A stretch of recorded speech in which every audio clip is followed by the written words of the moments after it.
calendar on how we will try the case. May I know what is, Susundin natin yun. may I know, Mr. President, what is the difference if we convene today, tomorrow, or on Wednesday? Yes, Mr. President. Una sa lahat, Mr. President, alam nyo ba ang nakaschedule na bukas ay valedictory speeches? At saka, hindi na natin alam anong nakaschedule bukas. Ngayon, ang pag sinabi ng Constitution, trial by the Senate shall forthwith proceed.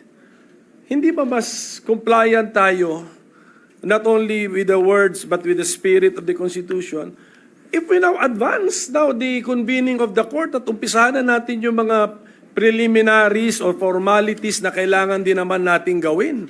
Let us convene the court, Mr. President, kaysa sa nagla-last day pa tayo na may agam-agam pa on Wednesday.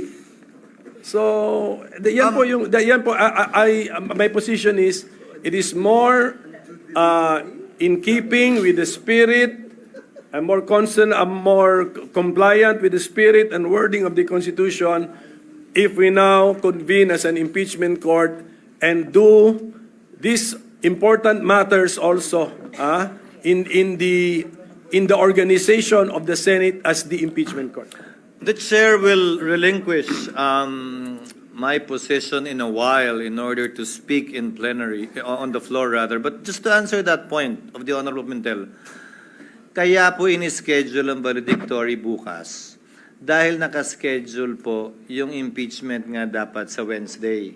Mahabang usapin yun, kinilala namin yun, kaya bukas in-schedule yun. Kung gagawin ngayon, natural, huling araw yon sa Wednesday. Dahil hindi pa natin alam ng mga panahong yon kung kaya na nga ba ng hanggang Lunes na ma-ratify lahat ng mga hinahabol nating panukalang batas.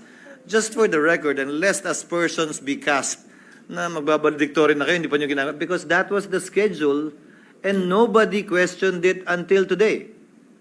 So that was scheduled supposedly on that date.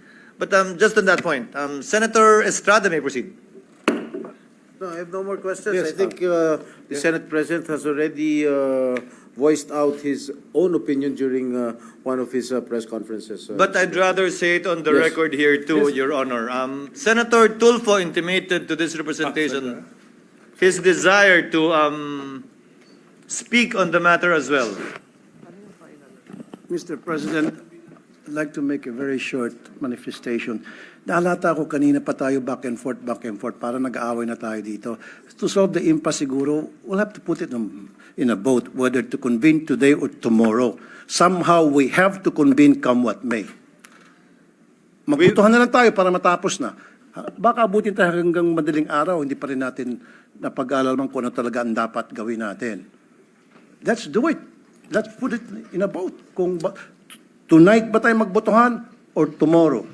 I mean, magbobotohan tayo whether we convene today or tomorrow. That's it, plain and simple, para matapos na ang problema natin dito ngayon. Duly noted. Today or Wednesday? Kasi there are senators who want it to be on Wednesday. May mga senador na gusto ngayon. Let's put it in a vote. Pero somehow we have to convene come what may. Thank you, Mr. President. Mr. We will, Your Honor, being a deliberate members who wishes to add